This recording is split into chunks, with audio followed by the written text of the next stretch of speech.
মাঠকর্মীদের জন্য আন্তঃব্যক্তিক যোগাযোগ ও কাউন্সেলিং দক্ষতা খুব গুরুত্বপূর্ণ। খোলামেলা, আন্তরিক ও ক্লায়েন্টের প্রয়োজন অনুযায়ী কাউন্সেলিং ক্লায়েন্টের প্রতি শ্রদ্ধাশীল রাখে এবং অন্যান্য সেবা দিতে সাহায্য করে। স্বাস্থ্য সংক্রান্ত যে কোনো বিষয়ে এই রকম কাউন্সেলিং তথ্য ক্লায়েন্টকে সিদ্ধান্ত নিতে ও স্বাস্থ্যসম্মত আচরণ গ্রহণ করতে উৎসাহিত করে। আসুন প্রথমে আমরা একটি খারাপ কাউন্সেলিংয়ের নমুনা দেখি।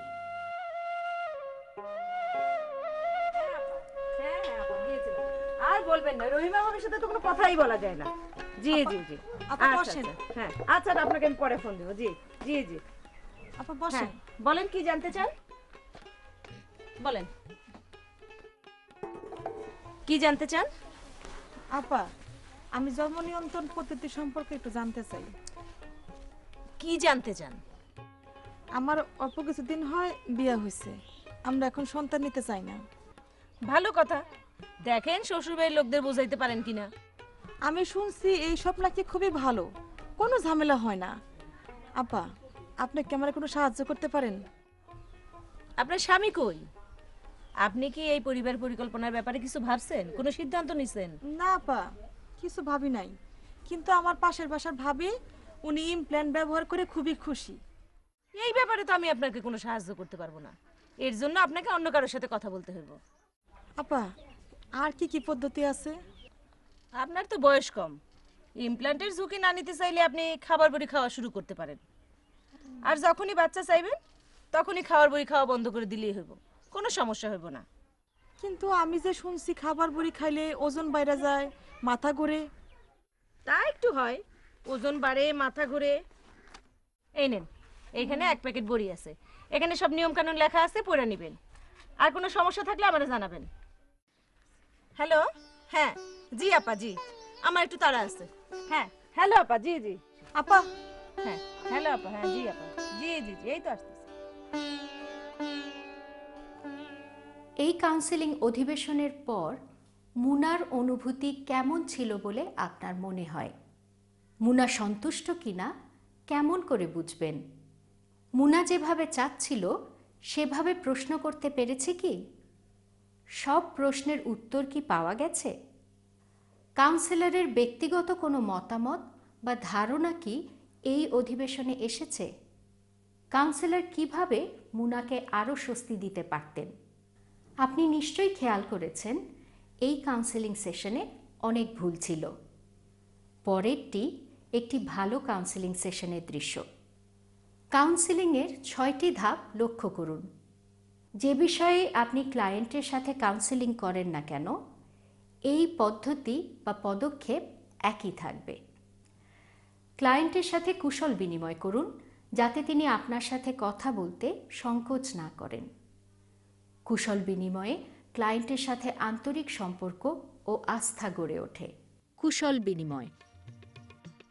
আসসালামু আলাইকুম। আপা, ওয়ালাইকুম আসসালাম। আমি বিলকিস, কেমন আছেন আপা? জি আপা, ভালো আছি। আমি এখানকার FWA। আপনার নামটা যেন কি আপা? আপা, আমি মুনা। বসেন আপা, বসেন। প্রশ্ন করুন এবং আপনার ক্লায়েন্টের উত্তর শুনুন। তার প্রয়োজন বা চাহিদা সম্পর্কে জানতে চান। তার ভালো লাগা, খারাপ লাগার বিষয়গুলো জানার চেষ্টা করুন। তাকে এমনভাবে প্রশ্ন করবেন যাতে তিনি বিস্তারিত বলেন, শুধু হ্যাঁ অথবা না দিয়ে উত্তর দিতে না হয়। ক্লায়েন্টের সবচাইতে জরুরি প্রয়োজন জানতে একের পর এক প্রশ্ন করে আলোচনা চালিয়ে যান। দরকার হলে ভিন্ন প্রসঙ্গেও কথা বলুন। জিজ্ঞাসা। তাহলে আপা বলেন, আপনার কি সাহায্য করতে পারি? আপা, আমার কিছুদিন আগে বিয়ে হয়েছে, আমরা এখনই সন্তান নিতে চাই না। আচ্ছা আপা, আপনি কি কোনো পরিবার পরিকল্পনা পদ্ধতির কথা শুনছেন বা এই সম্পর্কে কিছু জানেন? কিছু কিছু শুনছি আপা, কিছু টিভি দেখাও জানছি। আর শুনছি এইসব পদ্ধতি খুবই নাকি ভালো, কোনো ঝামেলা নাই। আপনি ঠিকই শুনছেন, এখন অনেক আধুনিক আর কার্যকর পদ্ধতি রয়েছে যা নানা বয়সের মহিলাদের জন্য খুবই উপযোগী। আচ্ছা আপা, আপনি কি আপনার স্বামীর সাথে এইসব বিষয়ে কোনো আলোচনা করছেন?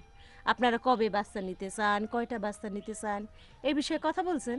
জি আপা, আমি সব বিষয়ে আমার স্বামীর সাথে আলোচনা করি। আমরা আল্লাহর রহমতে দুইজনই ভালো রোজগার করি। আমাদের ইচ্ছা সংসারটা একটু গুছায়া তারপরে সন্তান নিব। খুবই ভালো কথা আপা। আচ্ছা আপা, আপনারা কতদিন পরে বাচ্চা নেবেন ভাবতেছেন? এখনো ভাবি নাই, 1 বছরও হইতে পারে, আবার 2-3 বছরও লাগতে পারে। কোনো অসুবিধা নাই, এখনই ঠিক করতে হইব এমন কোনো কথা নাই। আচ্ছা আপা, জি আপা। আপনি কি কোনো বিষয়ে চিন্তায় আছেন? আপা, আমার তো অল্প বয়স। এই বয়সে পরিবার পরিকল্পনা পদ্ধতি গ্রহণ করলে পরে গর্ভবতী হইতে কোনো ঝামেলা হবে না তো আপা? আমি বুঝতে পারতেছি আপনার চিন্তার কারণ। আমি আপনাকে পরিবার পরিকল্পনার স্বল্পমেয়াদী সবগুলি পদ্ধতি ভালোভাবে বুঝাই বলবো। এই পদ্ধতি ব্যবহার বন্ধ করলেই আপনি আবার গর্ভবতী হইতে পারবেন, কোনো অসুবিধা হইব না। আচ্ছা আপা, জি তাহলে আপনি বলেন পরিবার পরিকল্পনার পদ্ধতি সম্পর্কে আপনার কি জানা আছে? আপা, আমি বেশি কিছু জানি না। আমার পাশের বাসার ভাবি, উনি ইমপ্ল্যান্ট ব্যবহার করে, আর আমার ননদ খাবার বড়ি খায়। কিন্তু আমি যে কোন পদ্ধতি ব্যবহার করব এটা নিয়ে খুব চিন্তায় আছি। তাইলে আপনি এই সকল পদ্ধতি সম্পর্কে শুনছেন, তাই তো? জি আপা। আচ্ছা আপা, আপনি কি বিশেষ কোনো পদ্ধতির কথা ভাবতেছেন? না আপা।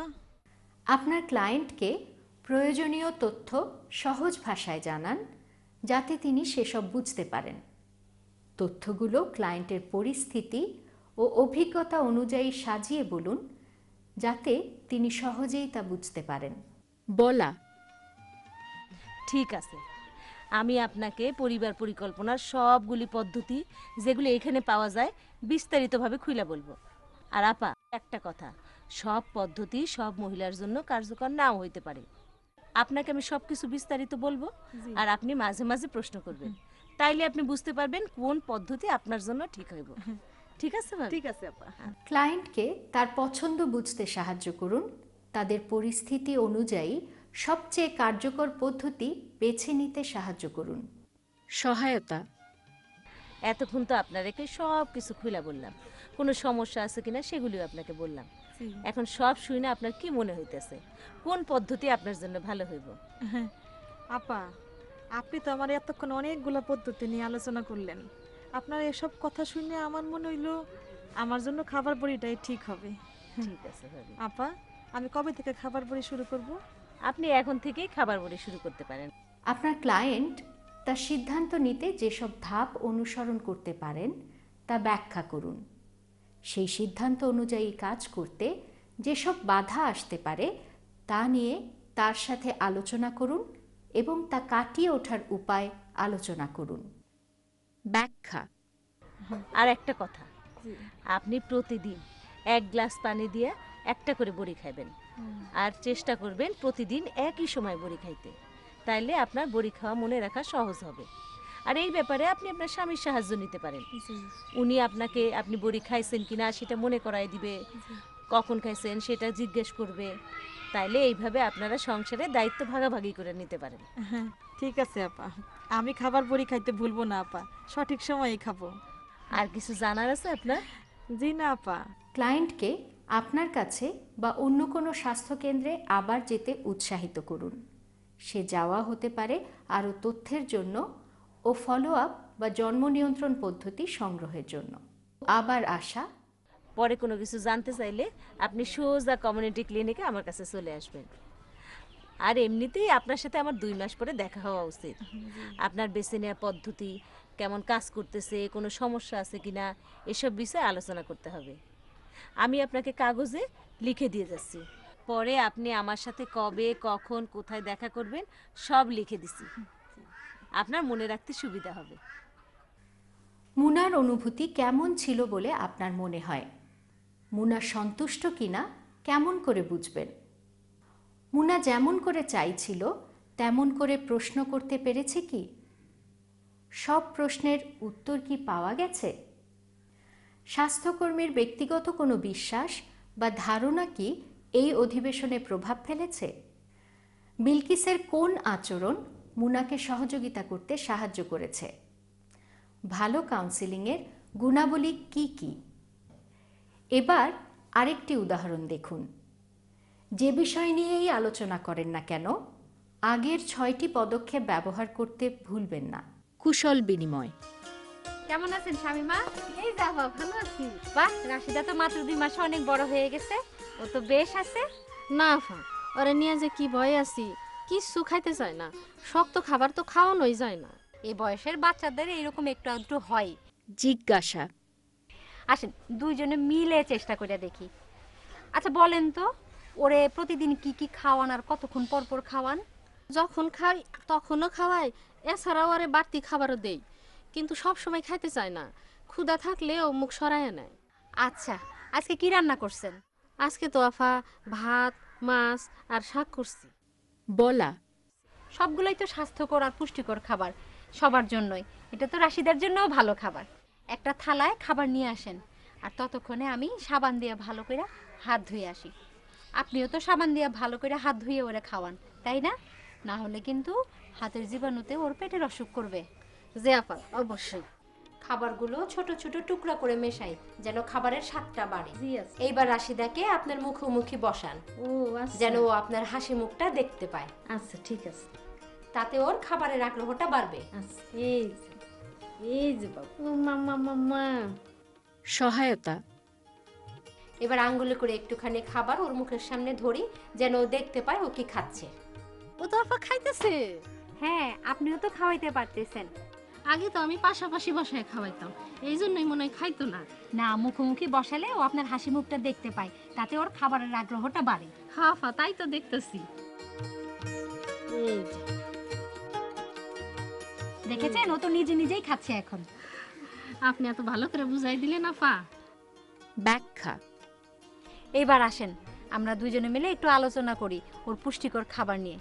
শিশুর বুদ্ধি ও শরীর বাড়ার জন্য ভাত, ডাল, সবুজ শাকসবজি, রঙিন ফলমূলের সঙ্গে মাছ, মাংস, ডিমটাও তো দরকার। জি আপা আমি জানি, কিন্তু ওই যে কইলাম সব সময় তো আসলে পারা যায় না। আবার আশা। সালাম আলাইকুম ইউসুফ ভাই। ওয়ালাইকুম আসসালাম, কেমন আছেন? ভালো আছি, সময় হবে একটু বসেন না। শামিমার সঙ্গে রাশিদার পুষ্টিকর খাবার নিয়ে কথা বলছিলাম। এইবার আমি তাহলে যাই, সামনের মাসে আবার আসব। যদি রাশিদার ব্যাপারে এর মাঝে কোনো পরামর্শের দরকার হয়, তাহলে আপনারা তো জানেন আমাকে কোথায় আর কখন পাওয়া যাবে। জি আপা। অবশ্যই আপা। সালাম আলাইকুম। স্বাস্থ্যের যে কোনো বিষয়ে কাউন্সেলিংয়ের জন্য 6টি ধাপ ব্যবহার করুন। এই ভিডিওতে দেখানো 6 ধাপ পদ্ধতি কাউন্সেলিং সহজ করে। ভালো কাউন্সেলিং সেশন বা অধিবেশন কাউন্সেলরের সময় ও শ্রম বাঁচায় আর ক্লায়েন্টের সন্তুষ্টি বাড়ায়। ভালো কাউন্সেলিং সেশন 10 মিনিটের বেশি দীর্ঘ হওয়ার প্রয়োজন পড়ে না।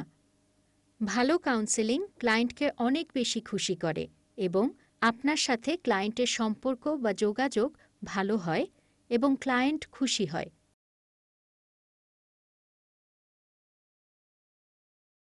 মূল্যায়ন।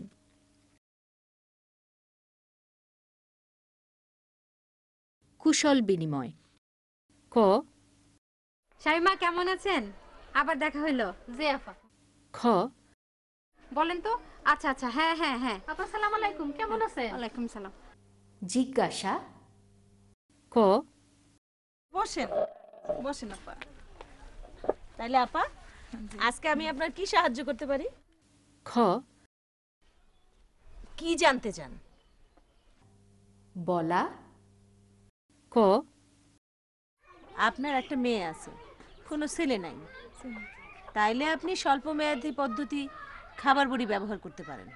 খ। আপনি তাইলে পরিবার পরিকল্পনা পদ্ধতি ব্যবহারের কথা ভাবতেছেন। জি। অনেকগুলি স্বল্প মেয়াদী পরিবার পরিকল্পনা পদ্ধতি রয়েছে, এগুলি নিয়ে আমরা আলোচনা করতে পারি, আর এর মাধ্যমে আপনি কোনটা আপনার জন্য ভালো হইব তা বেছে নিতে পারবেন। সহায়তা। ক। আমরা সবগুলি পদ্ধতি নিয়ে আলোচনা করলাম। আপনি খাওয়ার বড়ি এবং আইওডি এই দুইটার ব্যাপারে আগ্রহী। চলেন তাহলে আমরা এই দুইটা নিয়ে বিস্তারিত আলোচনা করি, তাহলে আপনি সব কিছু শুনে বুঝতে পারবেন কোনটা আপনার জন্য ভালো হবে। খ। এইটা হলো খাওয়ার বড়ি, এইটাই আপনার জন্য ভালো হবে।